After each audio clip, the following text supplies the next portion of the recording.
que o Swami ele, ele evidencia mais uma vez a problemática do Arjuna, né? Os conflitos emocionais dele. Eles poderiam estar aqui do meu lado, mas vai fazer o quê? Né? As pessoas se tornam confusas e elas se associam ao exército do Adharma. Né? Você tenta alertar as pessoas um pouco, né? Mas as pessoas não, elas passaram por um processo que elas foram enganadas. Nós estamos vivendo neste período no qual o engano ele prevalece em todas as áreas sociais, né, da humanidade, né? Então, é difícil, você ver pessoas profundamente boas se unirem ao exército da Dharma, é amargo, é doloroso, mas você não tem nenhuma escolha. Se você for um guerreiro, você tem que derrotar e destruir todos eles, porque senão eles irão te destruir. Você tem que seguir esta compreensão cognitiva, que o Swami coloca esta personalidade cognitiva, contrariamente, em oposição à personalidade sentimental, digamos assim. Arjuna perdeu a sua discriminação, a sua capacidade cognitiva por causa de uma fraqueza sentimental emocional, tá? Então, a gente não deve fazer confusão. A personalidade cognitiva é a nossa capacidade de discriminar e discernir entre o Dharma e o Adharma, entre outras coisas, né? Não devemos fazer confusão a respeito daquilo que o Swami diz, que o autoconhecimento, tanto quanto, do mesmo modo, o conhecimento a respeito de Mitya, Ishvara, Jiva, Jagara, ele precisa transformar a nossa personalidade emocional. São duas coisas distintas, tá? Emocionalmente, na medida que nós vamos encontrando os objetos e as experiências do campo, a gente vai experimentando emoções. Essas emoções são em quase todas elas, né, originadas de quê? Uma sensação de atração ou repulsão a respeito daquele objeto de experiência. Você quer falar alguma coisa, Betânia?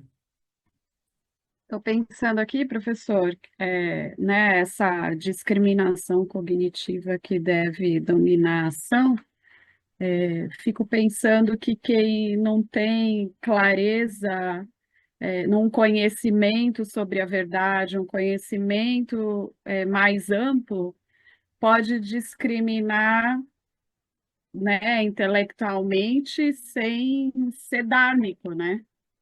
Então, também tem, não, estou pensando aqui, essa discriminação, ela vem de um lugar que você tem o conhecimento para poder discriminar, Sim. né? É, Senão, é por isso que os essa Vedas, discriminação fica um pouco discriminação daquilo que eu conheço, e às vezes eu só conheço algo que é adármico, ou aquilo que não, enfim, não sei. Estou pensando aqui, não, porque não, isso é mais ou menos em linha do que eu tentei fazer abrir um parêntese para evitar possíveis confusões a respeito desse conceito de personalidade cognitiva. Nada mais é a discriminação.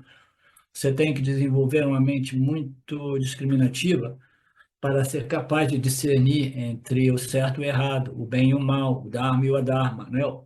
Então, isso é uma coisa. Então, a maioria das pessoas pensa, mas eu sei discriminar entre o bem e o mal, entendeu? Como você está apontando. Só que a maioria das pessoas desenvolve conceitos do que é o bem e o mal, o Dharma e o Adharma, com base na interação com a sociedade, a cultura, o processo de ensino na escola, nas universidades. Então, tem um programa de doutrinação muito profundo, né? A gente vive no período dos enganos. Quase todo mundo pensa que eles têm bons conhecimentos, mas quase todos os conhecimentos são conhecimentos falaciosos ou defeituosos, né? Confusos, invertidos. A inversão é muito comum nesse período do Kali Yuga, tá? Então, isso é um outro tema, tá? A gente não precisa ir lá. Conhecimento é conhecimento. Então, para simplificar, a gente vai vendo, experimentando, né? Uma criança, quando ela, pela primeira vez, ela vê a chama, né, de uma vela, de um fogo, ela se sente atraída. Os pais dizem assim, não toque porque queima. Ela não entendendo muito bem, ela continua atraída, até que ela chega perto, toca e se queima um pouco, né? Então, isso é um conhecimento direto, né? E já existia um conceito, né, cognitivo que culturalmente diz, não, o fogo queima, não toque o fogo, né? Então, isso é uma compreensão direta, tá?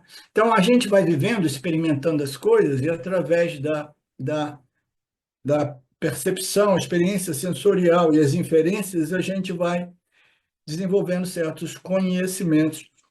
Esses conhecimentos, eles podem ser fiéis à realidade aparente das coisas ou pode ser não totalmente fiel ou completamente distorcidos, tá?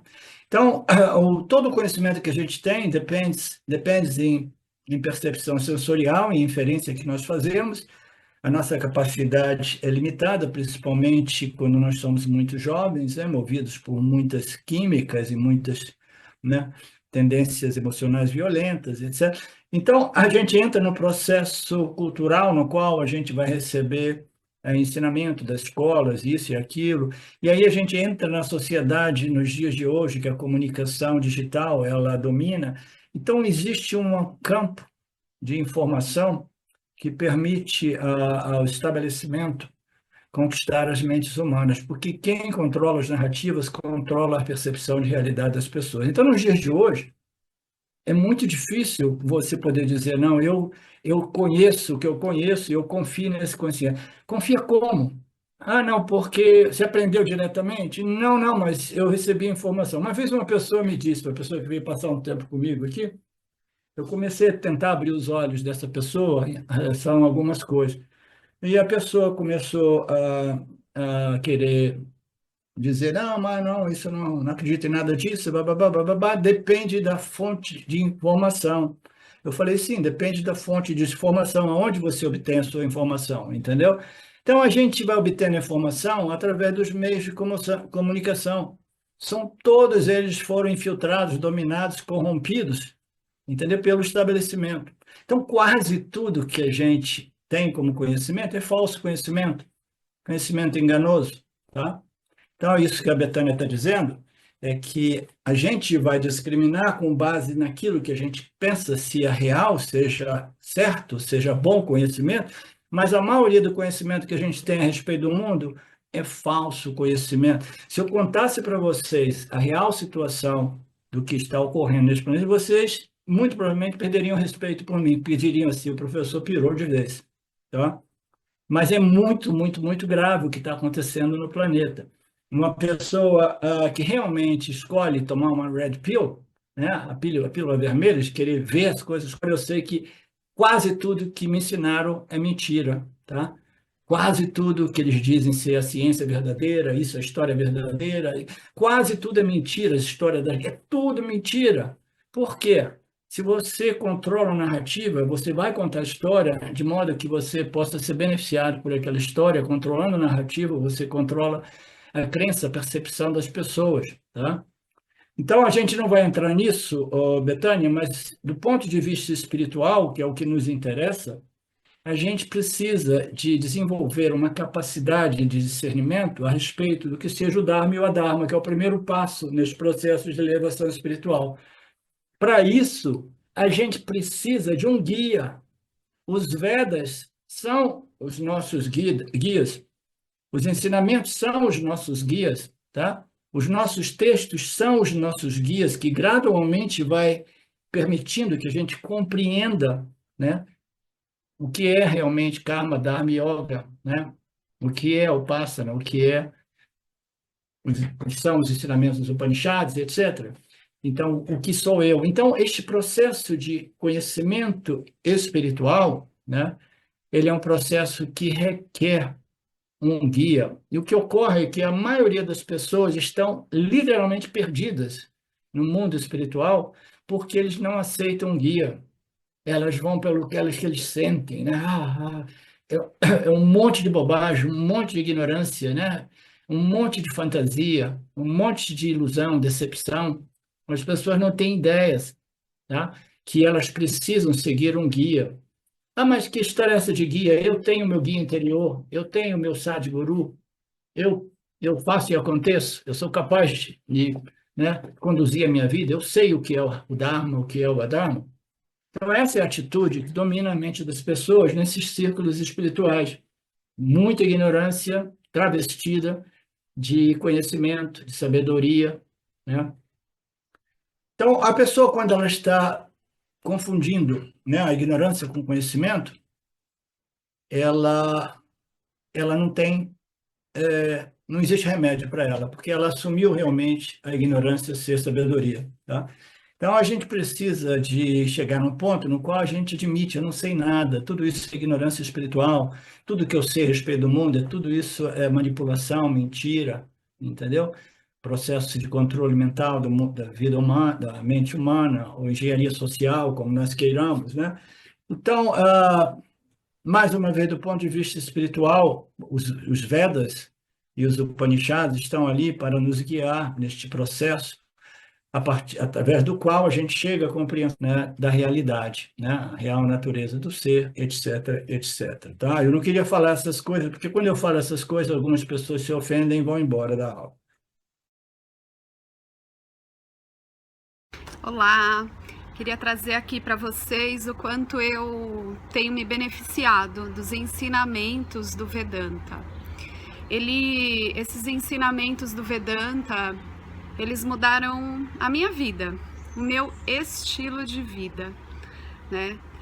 A partir de uma compreensão sobre Jagata, o mundo, sobre essa pura inteligência, Ishvara, sobre o Jiva, né? A mente, o funcionamento, sobre a aplicação do Karma Yoga diariamente na vida, o quanto isso beneficia a purificação da mente, né? Para poder daí acessar aquilo que é mais valioso. Aliás, eu diria sem valor estimável, inestimável, né? Uma riqueza profunda, que é a compreensão sobre os ensinamentos de Satya, a consciência, a existência ilimitada que sou. Bom, eu sou uma aluna de Vedanta, desse grupo, Vedanta Brasil,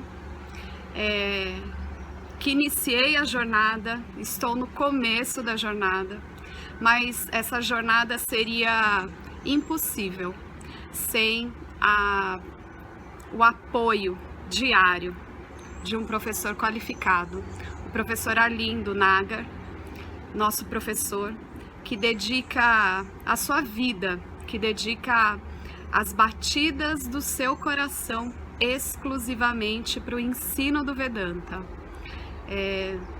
Ele gosta de usar a frase o coração que se doa recebe.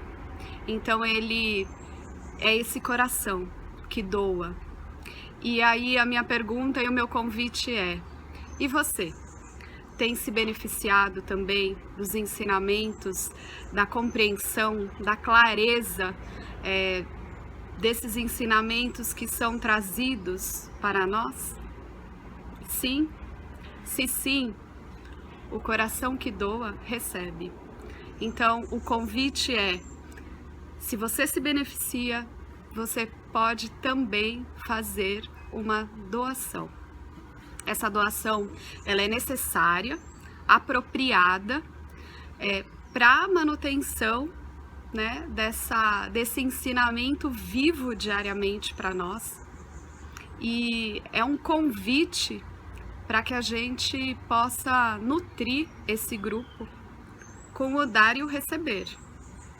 E se você se beneficia, tenho certeza, qualquer valor mensal é suficiente.